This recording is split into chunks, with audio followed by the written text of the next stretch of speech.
Hello, good morning, friends. Today we will discuss about the teaching plan. Teaching plan under the mission Prerna. So, what is the need of making teaching plan rather than lesson plan? Because we were making lesson plan before, and now under the mission Prerna we have to make the less teaching plan. So, we will learn about the teaching plan today. So, let's first we will discuss about the difference between the two concepts, lesson planning and teaching plan.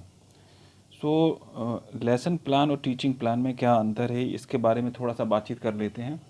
Lesson plan जो था वो future tense में वर्डित होता था कि student will be like students will be able to achieve this या that, तो हम क्या करेंगे, मतलब क्या पाएंगे. लेकिन टीचिंग प्लान जो है उसमें लर्निंग आउटकम्स के बेस पर है कि आज हम जो लेसन करेंगे या टॉपिक पढ़ाएंगे या कोई भी चैप्टर पढ़ाएंगे उसमें बच्चे आज क्या प्राप्त कर लेंगे. तो ये प्रेजेंट टेंस में the students are able to understand the meaning, the concept और anything relating to the topic.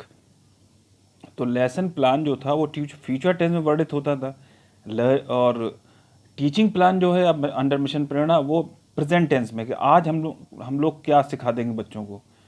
Lesson planning में एम्स को फ्यूचर में प्राप्त किया जाता था, जबकि हम टीचिंग प्लान में प्रेजेंट टेंस में आज हम लोग क्या प्राप्त कर लेंगे. लेसन प्लानिंग में शिक्षक अपने हिसाब से क्या करता था, क्या करना चाहिए था, बच्चे केंद्र में नहीं थे. लेकिन टीचिंग प्लान क्या है, बच्चों के बेस पर बनेगा, बच्चों के आधार पर बने, बच्चों के उनके नॉलेज के बेस पर बनेगा, बच्चों की प्रीवियस नॉलेज के बेस पर बनेगा, उनके स्तर पर बनेगा, उनके क्लास के स्तर पर बनेगा. अगर उनको समझ में नहीं आ रहा तो फिर से मॉडिफिकेशन किया जाएगा.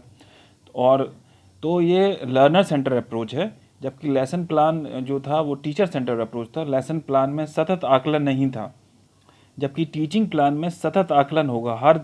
हर एक उस पे पॉइंट पे आप देखिए आकलन होता जाएगा.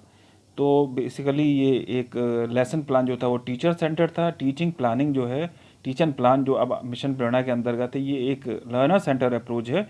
इसमें शिक्षक की सक्रियता 30% के आसपास होगी, जबकि बच्चों की सक्रियता को हम लोग 70% के आसपास करना है. तो ये मेन अंतर था. अब हम देखते हैं शिक्षण योजना का प्रारूप क्या है. तो शिक्षण योजना का प्रारूप आपके सामने इस पेज पर दिया गया है कि सबसे पहले दिनांक, फिर कक्षा, फिर विषय, फिर समय. तो स्टेप 1 में लर्निंग आउटकम निर्धारण, क्योंकि शिक्षण योजना जो है टीचिंग प्लानिंग का बेस जो है लर्निंग आउटकम है.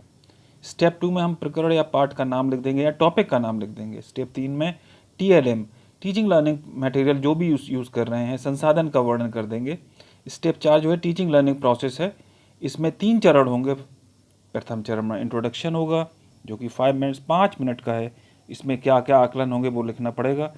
दूसरा चरण टीचिंग लर्निंग प्रोसेस का होगा, ये 25 मिनट्स के आसपास होगा. इसमें भी आकलन लिखेंगे कि कैसे हम लोग असेसमेंट करेंगे.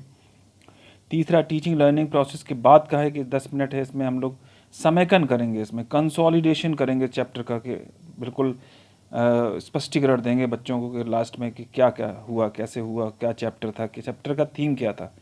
तो इसका भी असेसमेंट करेंगे. स्टेप 5 है गृह कार्य, होमवर्क, असाइनमेंट देना.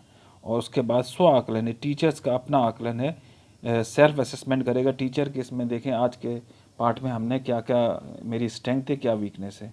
तो आगे बढ़ के देखते हैं आगे क्या होता है इसमें. तो जैसे कि ये लर्निंग आउटकम है, एक ये प्रारूप है ये टीचिंग प्लान का. प्रकरण टॉपिक का नाम पे, संसाधन का नाम है TLM, पोस्टर है या चार्ट है या ICT है या रैली है या विजिट है या प्ले वे है, कुछ भी करेंगे. फिर हम लोग टीचिंग लर्निंग प्रोसेस पर आ गए कि इंट्रोडक्टरी पार्ट है, प्रीवियस नॉलेज से जोड़कर करना है. 5 मिनट का होगा. बातचीत करना, बच्चों से प्रश्नोत्तर पूछना प्रीवियस नॉलेज पे या पुराने अध्याय पर भी, पिछले अध्याय पर आधारित बातचीत होगी, फीडबैक होगा. पिछले क्लास पर आधारित हम लोग थोड़ा सा रिकैप्चुलाइजेशन करेंगे, बातचीत करेंगे. तो उसके बाद आगे बढ़ेंगे. अब सेकंड आ गया है शिक्षण प्रोसेस होगी. टीचिंग लर्निंग प्रोसेस असली मेन जो आएगा ये 25 मिनट्स का होगा. इसमें हम लोग जो पाठ पढ़ाएंगे या टॉपिक पढ़ाएंगे या जो चैप्टर पढ़ाएंगे उसके बारे में बातचीत होगी उसमें.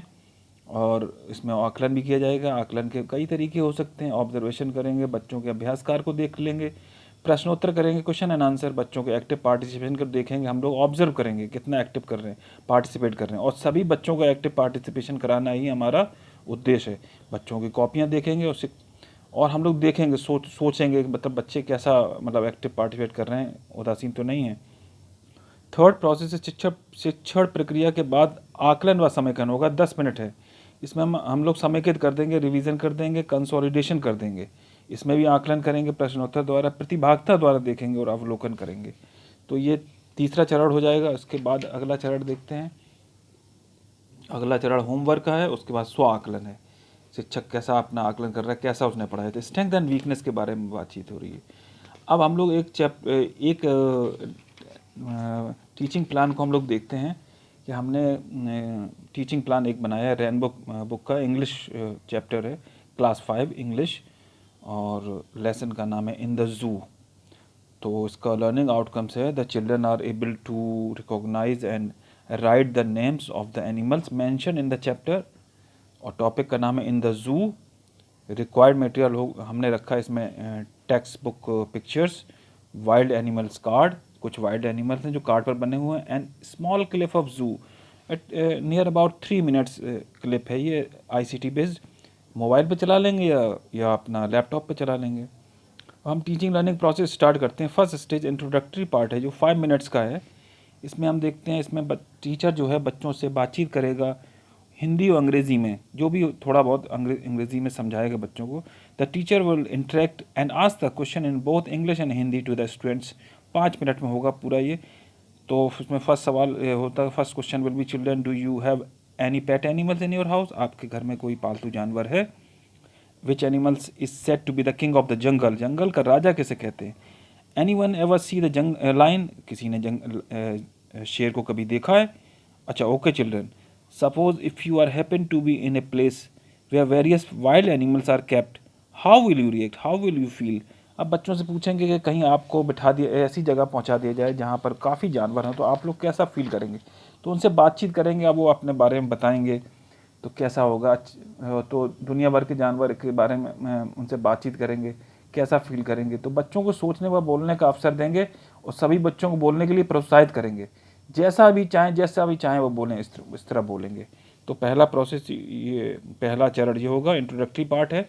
बच्चे इसमें एक्टिव पार्टिसिपेशन करेंगे, बच्चे को जिज्ञासा बढ़ेगी और कक्षा में ठीक से मतलब अपना मन लगाएंगे।